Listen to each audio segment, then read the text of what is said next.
nosotros para orar? Padre Celestial, te damos gracias por las múltiples bendiciones que has derramado sobre nosotros.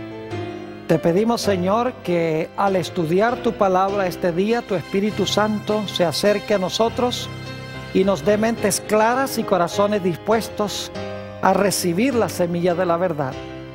Te lo pedimos en el precioso nombre de tu Hijo, Cristo Jesús. Amén.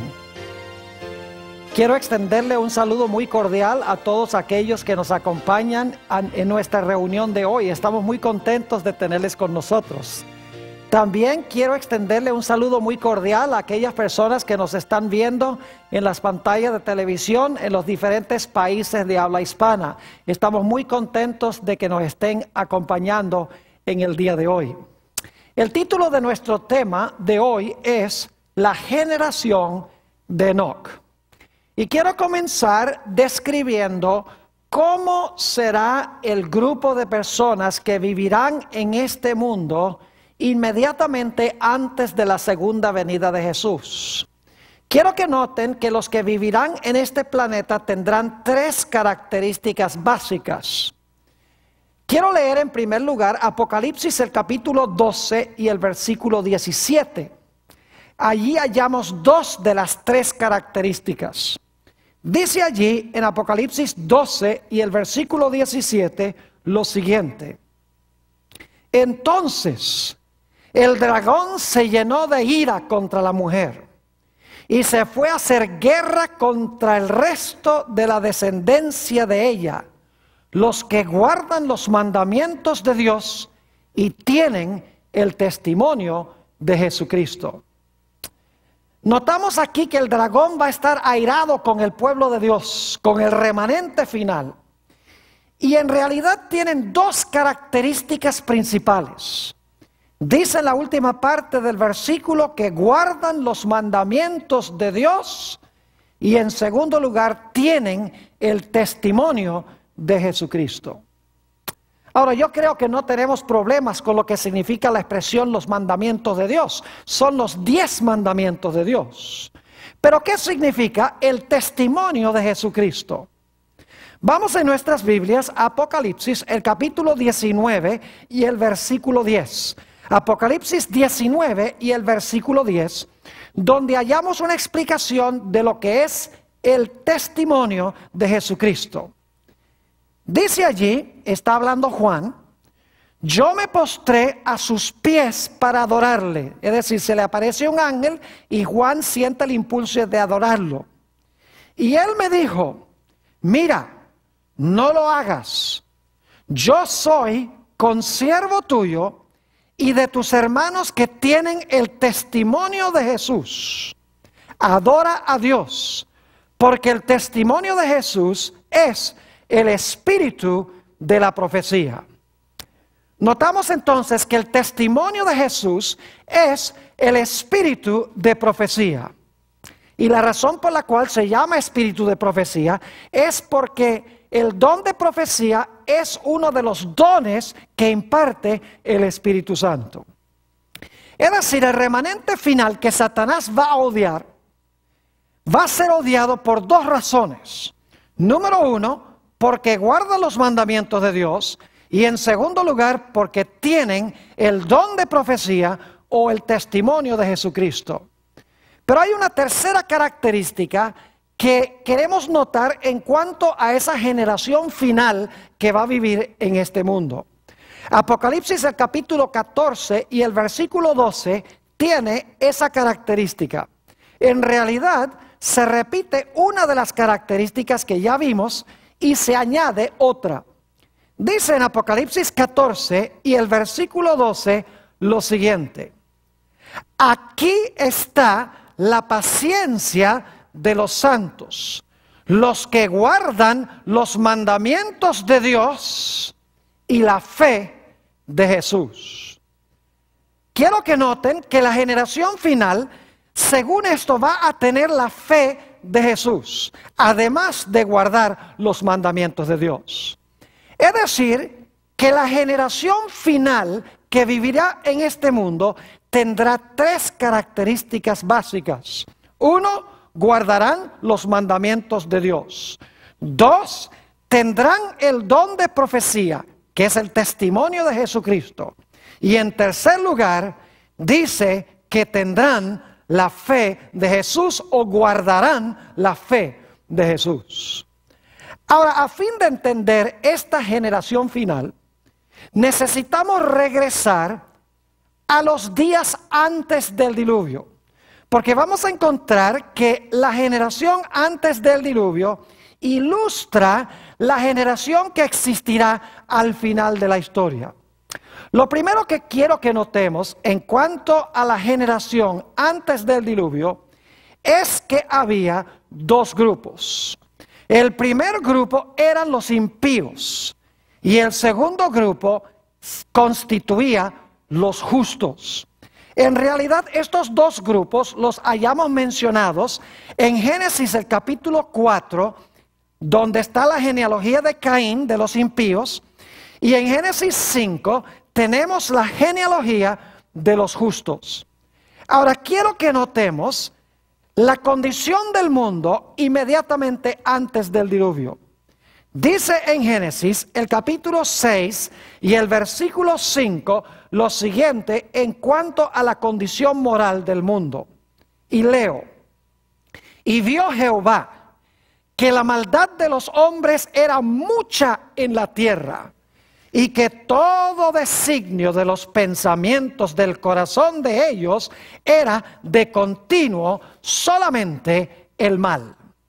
Noten aquí que nos dice que el mundo estaba casi completamente desmoralizado. De continuo los seres humanos pensaban solamente en el mal. Y por lo tanto Dios en Génesis 7 y el versículo 23 describe que iba a destruir al planeta Tierra. Iba a destruir a aquellos que estaban violando los principios morales de Dios. Hemos visto antes del diluvio la perspectiva de los impíos. El mundo estaba desmoralizado y por lo tanto Dios dijo: voy a destruir a los impíos. Pero ¿qué diríamos de los justos? Quiero que notemos que en realidad antes del diluvio había dos diferentes grupos de justos. Había una sola categoría de impíos, los que fueron destruidos en el diluvio. Pero había dos categorías de justos antes del diluvio. Y ya van a entender lo que estoy diciendo.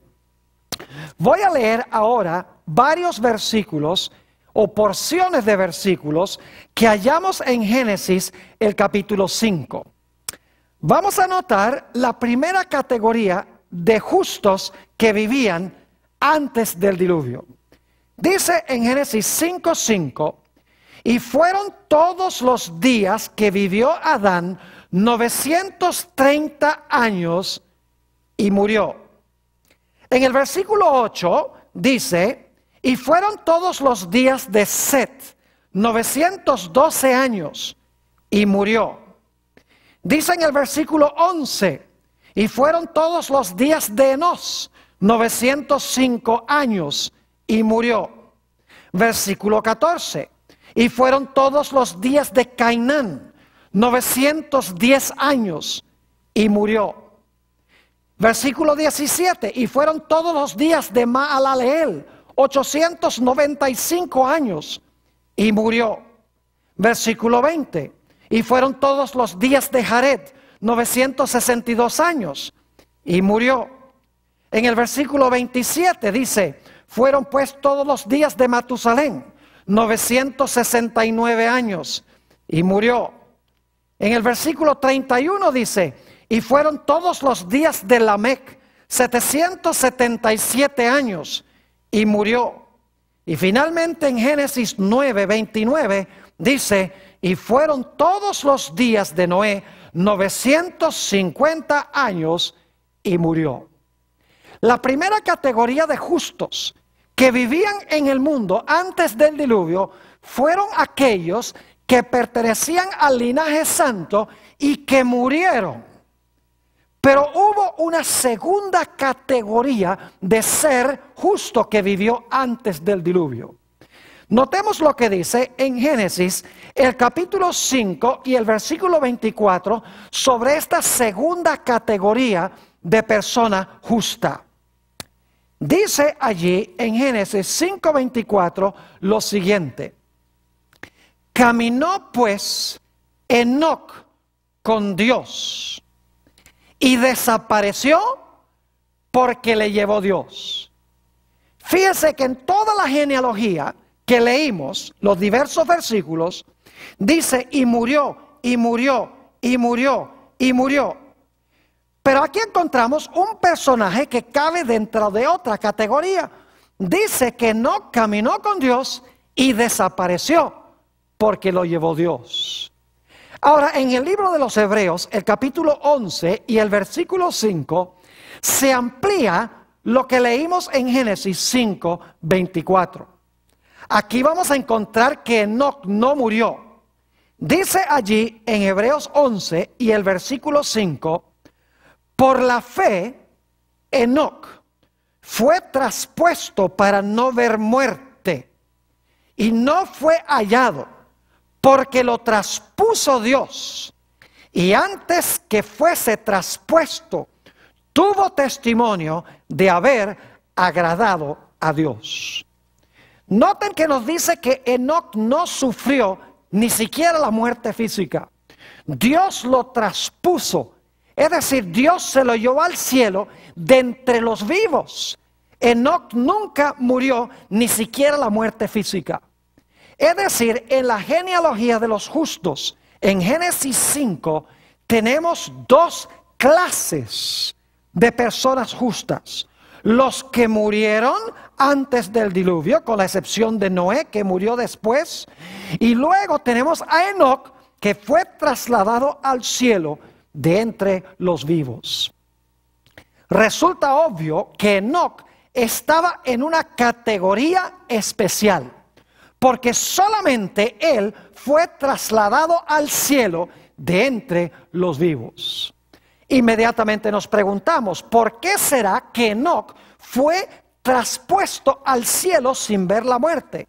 Mientras que todos los otros héroes pasaron por la experiencia de la muerte y resucitarán cuando Jesús venga, porque eran fieles. Bueno, quiero decirles que en la Biblia Enoc se menciona solamente en 4 pasajes. Así que si vamos a descubrir por qué Enoc estaba en una categoría especial y por qué Dios los traspuso al cielo, vamos a tener que descubrir la razón en estos 2 pasajes. Quiero mencionarles, estos pasajes son cortos, no tienen aparentemente mucha información, pero en realidad cuando miramos estos pasajes con cuidado, podemos descubrir muchas cosas en cuanto a Enoc. El primer pasaje es el que acabamos de leer, Génesis 5 y el versículo 21 al 24, a donde se nos dice que Dios llevó a Enoc porque Enoc caminó con él. El segundo texto está en Lucas 3 y el versículo 37. No se dice mucho aquí en cuanto a Enoc, sencillamente se menciona en la genealogía de Jesús. El tercer texto donde se menciona a Enoc es en Hebreos, el capítulo 11 y el versículo 5, donde acabamos de leer de que Dios lo traspuso, que no vio la muerte y que antes de que Dios lo traspusiera, agradó a Dios. El último pasaje a donde se menciona Enoc es en el libro de Judas, ese librito que se encuentra inmediatamente antes de Apocalipsis, los versículos 14 y 15 de Judas. Pareciera que la Biblia no tiene mucho que decir de Enoc. Imagínense, solamente 4 lugares en la Biblia: Génesis 5, 21 al 24, Lucas 3, 37, Hebreos 11, 5 y Judas 14 y 15. Pero no nos engañemos. A pesar de que se menciona en pocos versículos, cuando examinamos con cuidado lo que dicen estos versículos, descubrimos muchas cosas en cuanto a Enoc y sabemos por qué razón es que Dios lo traspuso de entre los vivos cuando todos los demás pasaron por la experiencia de la muerte. Al examinar estos pasajes, descubrimos 4 cosas claves en cuanto a Enoc. En primer lugar, vamos a encontrar que Enoc caminó con Dios. En segundo lugar, vamos a encontrar que dice que Enoc agradó a Dios. En tercer lugar, vamos a encontrar que Enoc tuvo fe en Dios. Y en cuarto lugar, vamos a encontrar que Enoc tenía el testimonio de Jesucristo o el don de profecía. Examinemos nuevamente los versículos claves que nos demuestran estas 4 características. El primer texto es Génesis 5 y el versículo 24, donde nos dice, primera característica, que Enoc caminó con Dios. Dice allí en Génesis 5:24 lo siguiente: caminó pues Enoc con Dios y desapareció porque le llevó Dios. Noten entonces que Enoc caminó con Dios. Segunda característica, Hebreos 11 y el versículo 5. Ya lo leímos, pero ahora quiero recalcar estas 4 características. Dice allí en Hebreos 11:5, por la fe Enoc fue traspuesto para no ver muerte y no fue hallado, porque lo traspuso Dios. Y ahora escuchen, y antes que fuese traspuesto, tuvo testimonio de haber agradado a Dios. Fíjense que la primera característica es que caminó con Dios. La segunda característica es que agradó a Dios. Notemos la tercera característica. Se halla en Hebreos, el capítulo 11 y el versículo 6. Acabamos de leer que Enoc agradó a Dios antes de ser traspuesto. Ahora noten lo que dice Hebreos 11:6. Pero sin fe es imposible agradar a Dios, porque es necesario que el que se acerca a Dios crea que le hay y que es galardonador de los que le buscan. Así que noten que Enoc agradó a Dios y sin fe es imposible agradar a Dios. Es decir, Enoc tenía fe. La cuarta característica, como les mencioné, la hallamos en Judas, el versículo 14 y 15. Saben ustedes que Enoc es el primer personaje en la Biblia que se menciona que haya tenido el don de profecía o el testimonio de Jesucristo. Quiero leer Judas 14 y 15, a donde se habla de Enoc como profeta. Dice allí, de estos también profetizó Enoc, séptimo desde Adán, diciendo, he aquí, vino el Señor con sus santas decenas de millares para hacer juicio contra todos y dejar convictos a todos los impíos de todas sus obras impías que han hecho impíamente y de todas las cosas duras que los pecadores impíos han hablado contra él. Quiero que noten la primera frase del versículo 14. Hablando de los impíos, dice, de estos también profetizó Enoc. Si profetizó, tiene que haber sido profeta. Así que vemos 4 características en cuanto a Enoc. Número 1, caminó con Dios. Número 2, agradó a Dios.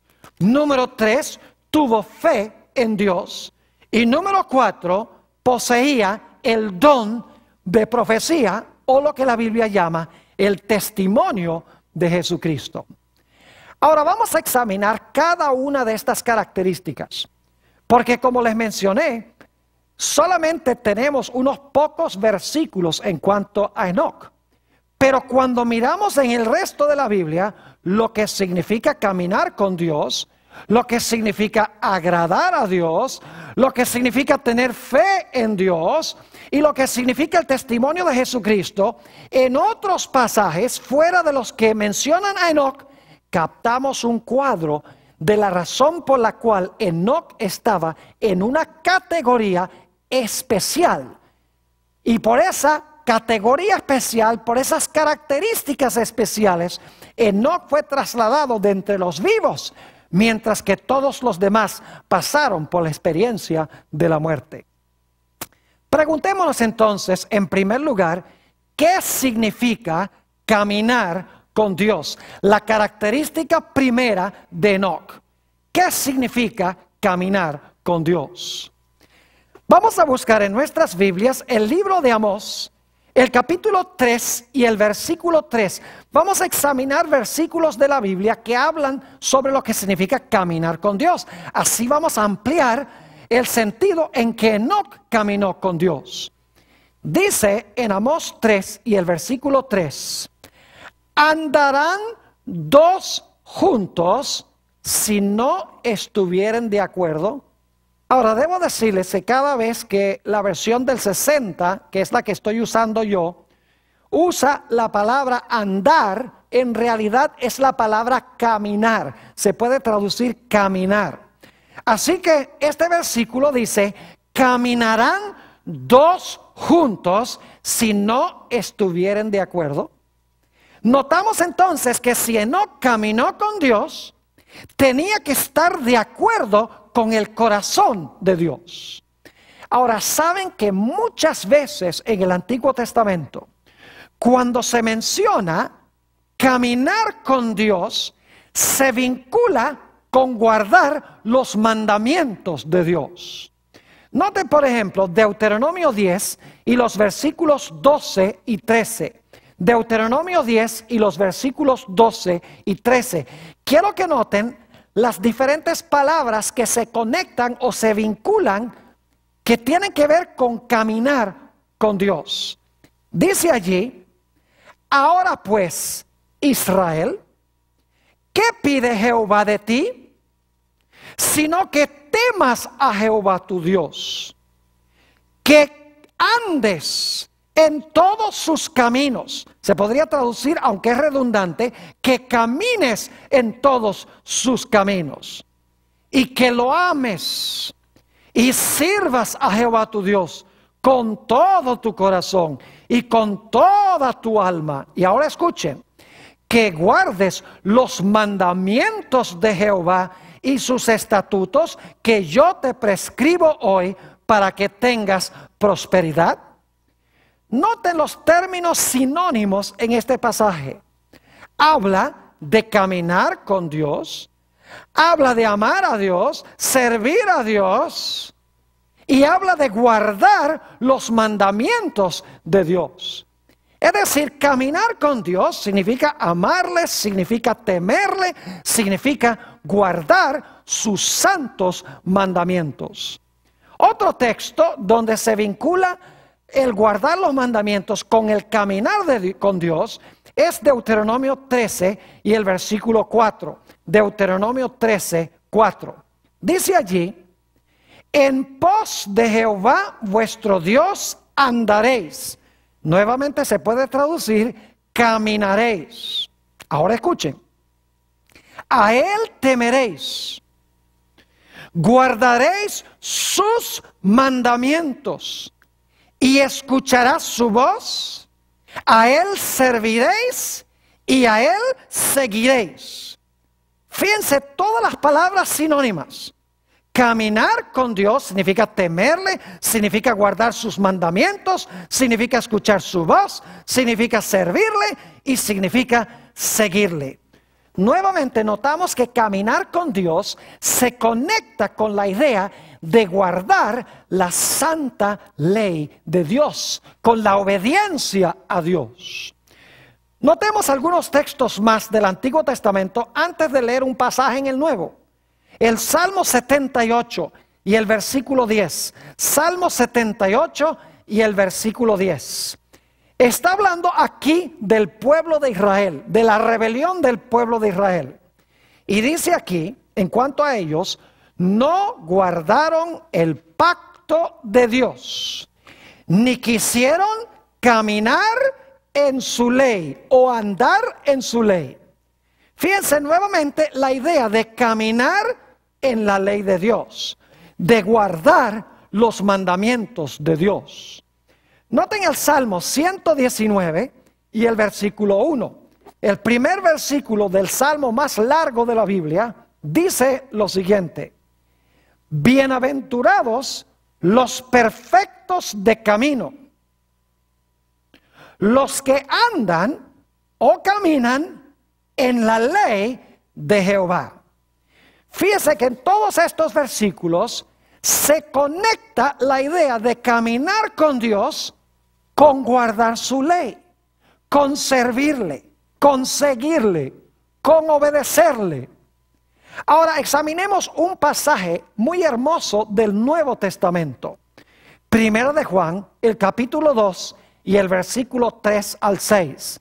Primero de San Juan, el capítulo 2 y el versículo 3 al 6. Noten nuevamente cómo se conecta la idea de caminar con Dios con la idea de guardar los mandamientos de Dios. Dice allí: y en esto sabemos que nosotros le conocemos, si guardamos sus mandamientos. El que dice yo le conozco y no guarda sus mandamientos, el tal es mentiroso y la verdad no está en él. Pero el que guarda su palabra, en este verdaderamente el amor de Dios se ha perfeccionado. Por eso sabemos que estamos en Él. Y ahora note la última parte, el versículo 6. El que dice que permanece en Él debe andar o caminar como Él caminó o como Él anduvo. Noten nuevamente la idea de guardar los mandamientos y cómo se conecta con la idea de caminar como Él caminó. Es decir, la primera característica de Enoc es que caminó con Dios. Pero al examinar otros textos de la Biblia, notamos que caminar con Dios significa obedecerle, significa guardar sus mandamientos, significa temerle, significa seguirle, significa hacer lo que Dios dice. Es decir, Enoc caminó con Dios en el sentido de que él obedeció a Dios. Él guardó los mandamientos de Dios. Ahora notemos la segunda característica de Enoc. Dice, como leímos anteriormente, que Enoc, antes que fuese traspuesto, agradó a Dios. Ahora yo quiero que ustedes noten que agradar a Dios también se conecta con hacer la voluntad de Dios y con guardar la ley de Dios. Note lo que dice Primera de San Juan, el capítulo 3 y el versículo 22. Primera de San Juan, el capítulo 3 y el versículo 22. Dice allí: y cualquier cosa que pidiéremos, la recibiremos de Él. Y ahora escuchen por qué. Porque guardamos sus mandamientos, y ahora escuchen, y hacemos las cosas que son agradables delante de Él. Fíjense cómo se conecta hacer lo que es agradable delante de Dios con la idea de guardar sus mandamientos. Es decir, cualquier cosa que le pedimos a Dios, Él nos la da, porque guardamos sus mandamientos, que es lo mismo que hacer lo que es agradable delante de Él. Noten también San Juan 8 y el versículo 29. Aquí se está hablando de Jesús. Es más, Jesús es el que está hablando. Y dice lo siguiente: porque el que me envió conmigo está, es decir, el Padre. No me ha dejado solo el Padre. ¿Y por qué el Padre no lo dejó solo? Dice, porque yo hago siempre lo que le agrada. Fíjense nuevamente la idea de que agradar a Dios significa hacer lo que Dios quiere que hagamos. Significa guardar sus mandamientos, según vimos en 1 de San Juan 3:22. Noten también Romanos, el capítulo 8 y los versículos 7 al 9. Romanos 8, 7 al 9. Saben que en la Biblia los que viven conforme a la carne son los que pisotean la ley de Dios, mientras que los que viven conforme al Espíritu son los que obedecen la ley de Dios. Fíjense lo que dice Romanos 8, 7 y 9. Dice el apóstol Pablo: por cuanto los designios de la carne son enemistad contra Dios. Y ahora escuchen: porque no se sujetan a la ley de Dios, ahí están los mandamientos, no se sujetan a la ley de Dios, ni tampoco pueden. Y ahora escuchen: y los que viven según la carne no pueden agradar a Dios. Es decir, los que viven conforme a la carne no se sujetan a la ley de Dios y por lo tanto no pueden agradar a Dios. ¿Saben ustedes que el apóstol Pablo nos describe las obras de la carne en el libro de Gálatas, el capítulo 5? Y mirando con cuidado esta lista, nos damos cuenta que cada uno de los pecados que él menciona es una violación de uno de los 10 mandamientos. Estas son las cosas que menciona: adulterio, fornicación, inmundicia, lascivia, idolatría, hechicerías, enemistades, pleitos, celos, iras, contiendas, disensiones, herejías, envidias, homicidios, borracheras, orgías y cosas semejantes a estas. Si tuviéramos tiempo, analizaríamos cada una de estas palabras y nos daríamos cuenta que las obras de la carne son violaciones de la ley de Dios, porque la carne no se sujeta a la ley de Dios, ni tampoco puede. Quiero leerles una cita que encontramos en Patriarcas y Profetas, página 72. Este es nuestro otro libro texto, además del libro de Génesis, en este seminario. Habla aquí sobre cómo fue el caminar de Enoc con Dios. Dice la autora: el caminar de Enoc con Dios no era en arrobamiento o en visión, sino en el cumplimiento de los deberes de su vida diaria. No se aisló de la gente, convirtiéndose en ermitaño, pues tenía una obra que hacer para Dios en el mundo, en el seno de la familia y en sus relaciones con los hombres, ora como esposo o padre, ora como amigo o ciudadano. Fue firme y constante siervo de Dios. Hemos visto entonces que Enoc caminó con Dios, que se conecta con guardar los mandamientos de Dios. Nos dimos cuenta que también agradó a Dios, que se vincula al igual con guardar la ley de Dios, con obedecer la voluntad de Dios. Pero Enoc tenía una tercera característica. Enoc tenía fe. Note lo que dice en Hebreos el capítulo 11 y el versículo 1 sobre lo que es la fe. Nos dimos cuenta en Hebreos 11:6 que dice que sin fe es imposible agradar a Dios. Y en el versículo anterior dice que Enoc agradó a Dios.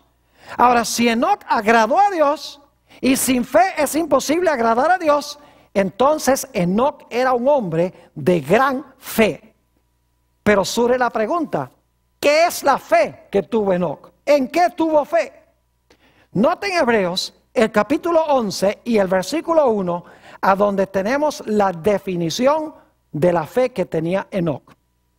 Dice allí: es pues la fe la certeza de lo que se espera, la convicción de lo que no se ve. Ahora inmediatamente nos preguntamos: ¿qué es lo que estaba esperando Enoc?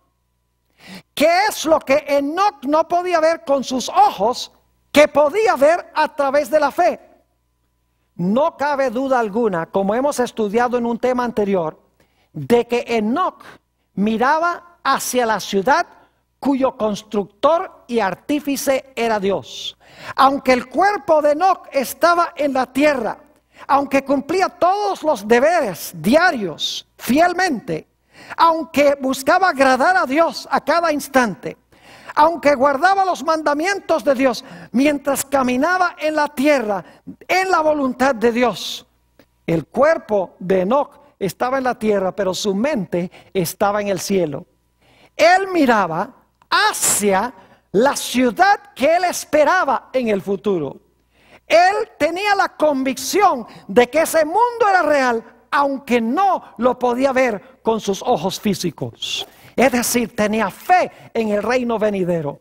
Anhelaba estar con Jesús en esa patria. No podía concebir de caminar más en este mundo espiritualmente con Dios. Quería caminar en la santa ciudad físicamente con Dios. En Patriarcas y Profetas, la página 75, encontramos la declaración de la misma autora sobre la experiencia de Enoc. Dice allí: pero el corazón de Enoc estaba puesto en los tesoros eternos. Fíjense eso, el corazón de Enoc estaba puesto en los tesoros eternos. Había contemplado la ciudad celestial. Había visto al Rey en su gloria en medio de Sión. Su mente, su corazón y su conversación se concentraban en el cielo. Cuanto mayor era la iniquidad prevaleciente, tanto más intensa era su nostalgia del hogar de Dios. Mientras estaba aún en la tierra, vivió por la fe en el reino de luz. Entonces estamos viendo que la generación final que vivirá en este mundo tendrá las mismas características que Enoc. Es decir, será un grupo que caminará con Dios, que significa que guardarán su ley. Será un grupo que agradará a Dios. Es decir, no van a vivir conforme a la carne, sino conforme al Espíritu. No van a contrariar la ley de Dios, sino que van a guardar la santa ley de Dios. Y nos hemos dado cuenta que también van a tener la fe que tenía Enoc. Se van a cansar de este mundo. No pueden concebir de vivir un solo día más aquí sin estar en la patria con Jesús. Pero Enoc poseía una cuarta característica, la que se menciona en Judas 14 y 15. Enoc tenía el testimonio de Jesucristo. Enoc tenía, en otras palabras, el don de la profecía. Lo vimos en el libro de Judas, los versículos 14 y 15, donde dice que Enoc fue séptimo desde Adán y profetizó en cuanto a la maldad del mundo y cómo el mundo iba a ser destruido por causa de esa maldad.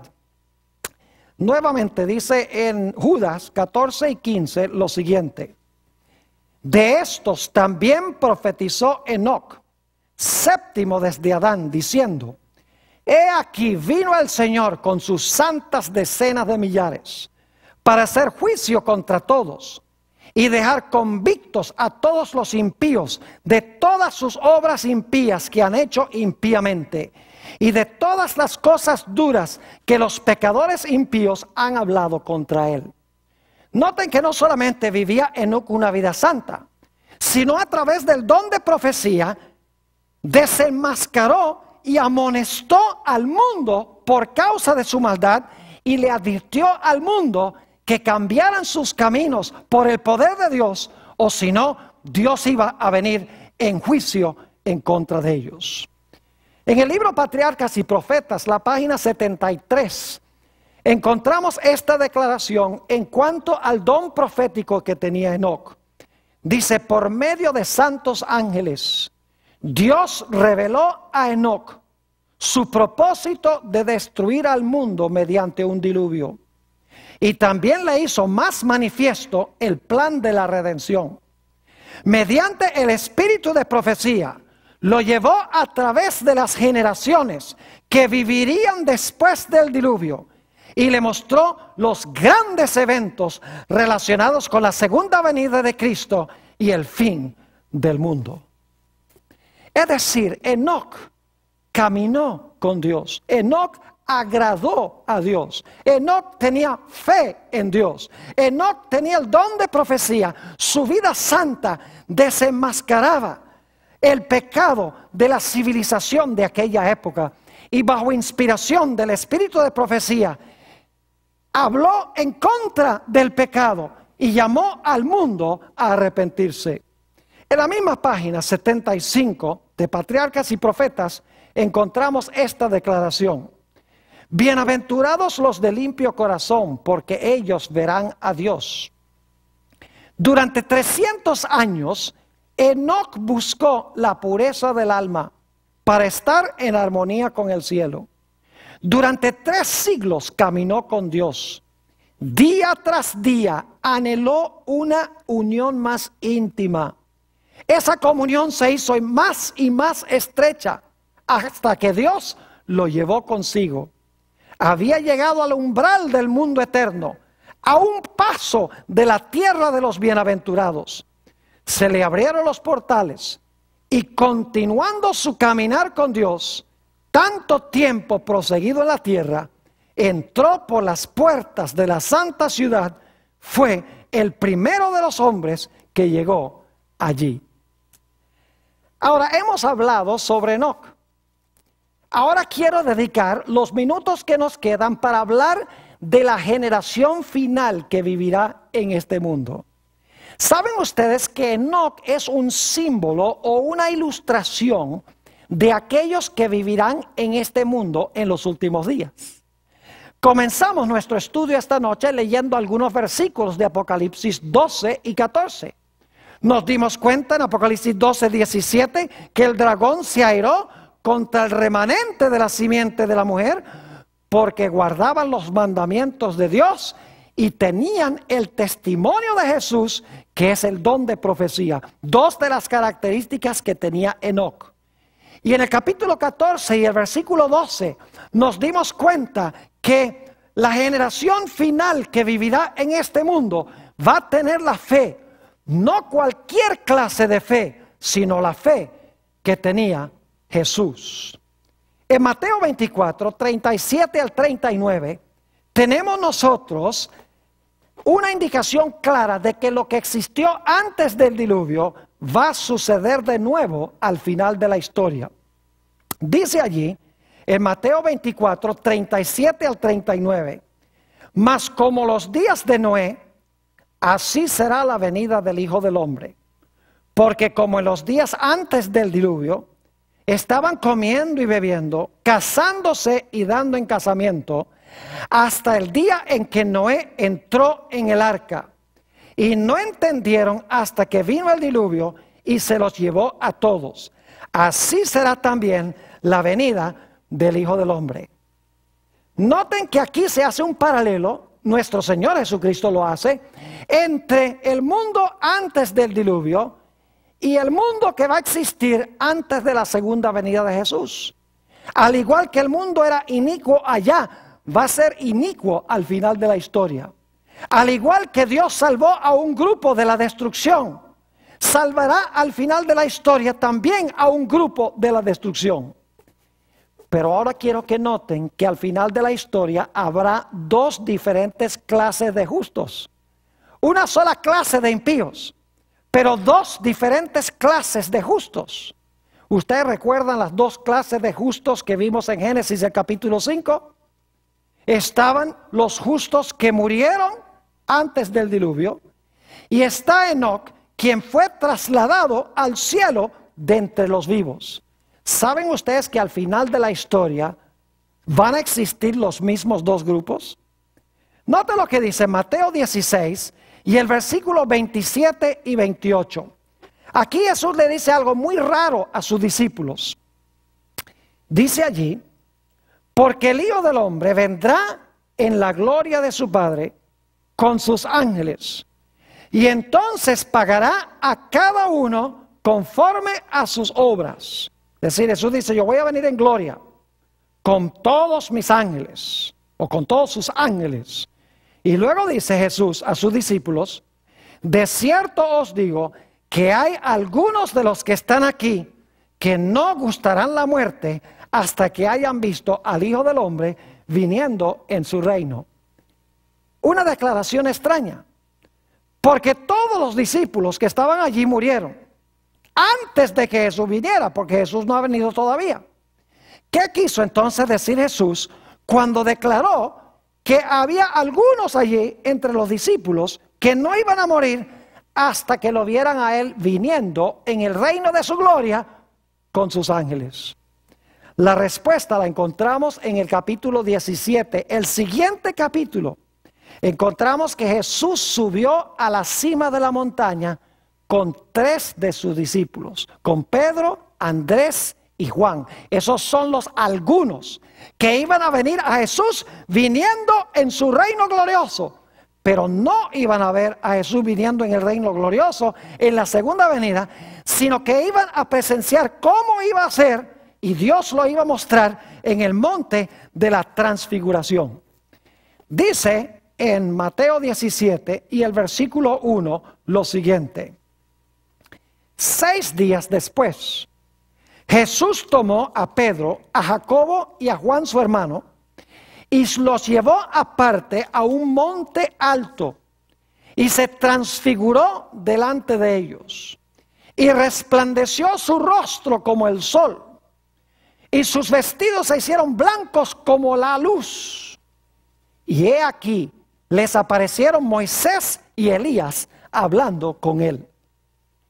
En realidad, lo que quiso decir Jesús es que había algunos de sus discípulos, que resultaron ser Pedro, Andrés y Juan, que iban a venir a Jesús en la manera en que vendría cuando regrese por segunda vez. Es decir, en el monte de la transfiguración, Jesús fue cambiado a la forma en que se verá cuando venga en su venida en poder y gloria, y Pedro, Andrés y Juan lo presenciaron. Ahora es importante notar que nos dice el texto que hablaron con Jesús Moisés y Elías. Muy significativo. 3 personas claves en el monte de la transfiguración: Jesús, Moisés y Elías. ¿Por qué razón es que se aparecieron estos personajes? Bueno, les voy a resumir porque no tenemos tiempo de estudiarlo todo. Pero saben ustedes que cuando Moisés murió, según nos dice en Deuteronomio 34, 5 y 6, hubo 2 cosas muy raras en cuanto a él. En primer lugar, dice la Biblia que Dios lo enterró. Es la única persona en la Biblia que Dios haya enterrado. Y en segundo lugar, dice que nadie sabía a dónde estaba su sepulcro hasta ese día. Eso es raro también, porque los judíos marcaban las tumbas de sus héroes.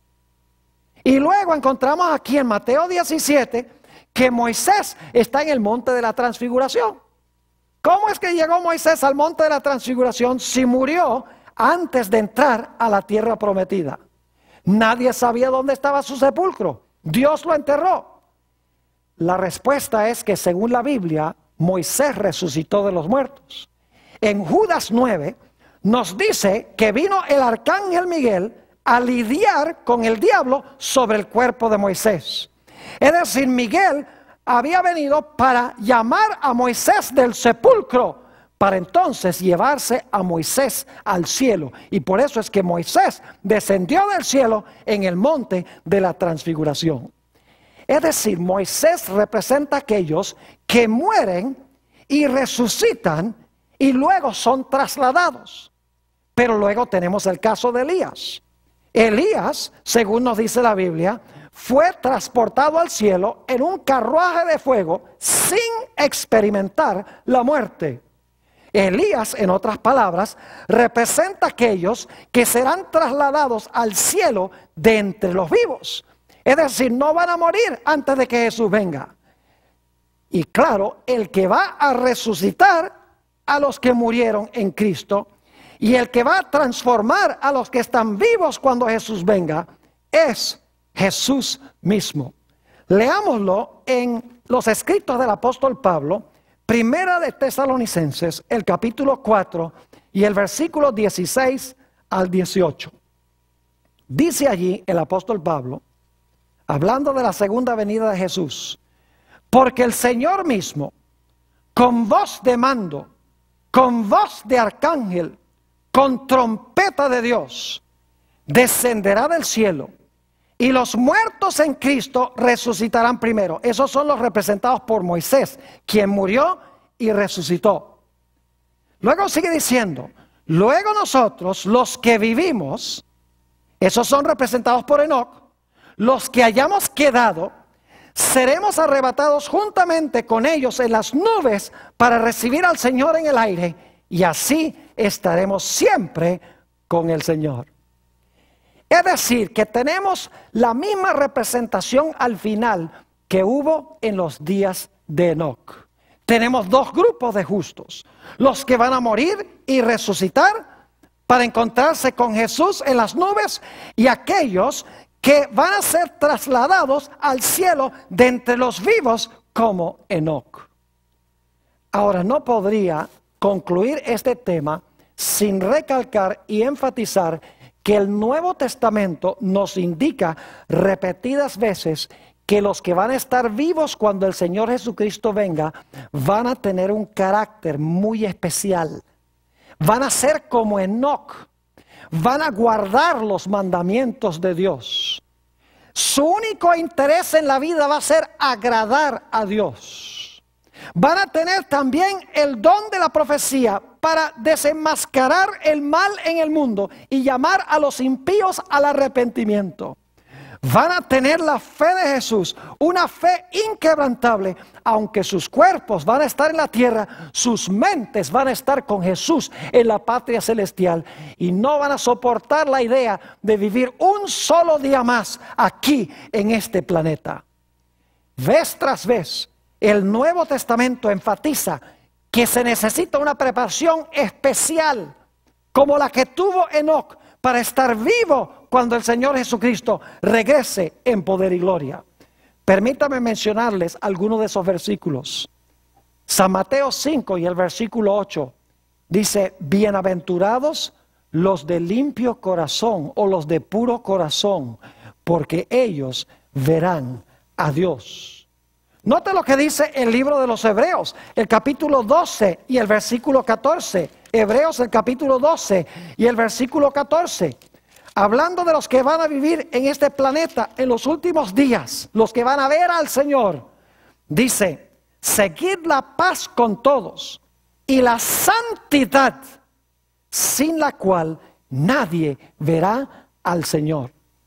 Es decir, el pueblo de Dios va a desarrollar como Enoc la santidad, sin la cual nadie verá al Señor cuando venga. Noten Efesios, el capítulo 5, vez tras vez encontramos esta idea de que la iglesia final, la que va a pasar por la tribulación, los que van a estar vivos, van a tener un carácter limpio, especial, van a guardar la ley de Dios, van a agradar a Dios, van a predicar al mundo el arrepentimiento de las obras impías, y van a tener una fe inquebrantable como la que tuvo Enoc, y van a ser trasladados de entre los vivos. Dice en Efesios 5 y el versículo 25: maridos, amad a vuestras mujeres, así como Cristo amó a la iglesia y se entregó a sí mismo por ella. Y ahora fíjense por qué se entregó Jesús: para santificarla, habiéndola purificado en el lavamiento del agua por la palabra, a fin de presentársela a sí mismo una iglesia gloriosa, que no tuviese mancha, ni arruga, ni cosa semejante, sino que fuese santa y sin mancha. Fíjense la característica que se da de este grupo en Apocalipsis, el capítulo 14 y el versículo 5. Dice en cuanto a este grupo: y en sus bocas no fue hallada mentira, pues son sin mancha delante del trono de Dios. Vamos a necesitar estar muy cerca de Dios para pasar victoriosamente por la tribulación final. vamos a necesitar el carácter que tuvo Enoc. Quiero leer para terminar un pasaje del otro libro texto, Patriarcas y Profetas. Dice lo siguiente en la página 77. El piadoso carácter de este profeta representa el estado de santidad que deben alcanzar todos los que serán comprados de entre los de la tierra en el tiempo de la segunda venida de Cristo. En ese entonces, así como en el mundo antediluviano, prevalecerá la iniquidad, siguiendo los impulsos de su corrupto corazón y las enseñanzas de una filosofía engañosa. El hombre se rebelará contra la autoridad del cielo. Pero, así como Enoc, el pueblo de Dios buscará la pureza de corazón y la conformidad con la voluntad de su Señor, hasta que refleje la imagen de Cristo. Tal como lo hizo Enoc, anunciarán al mundo la segunda venida del Señor y los juicios que merecerá la transgresión. Y mediante su conversación y ejemplo santos, condenarán los pecados de los impíos. Así como Enoc fue trasladado al cielo antes de la destrucción del mundo por un diluvio, así también los justos vivos serán traspuestos de la tierra antes de la destrucción por el fuego. Oh, mis queridos amigos, hermanos y hermanas, que Dios nos ayude a desarrollar ese carácter semejante al de Enoc, para que cuando pasemos por la prueba final podamos salir victoriosos en Jesús.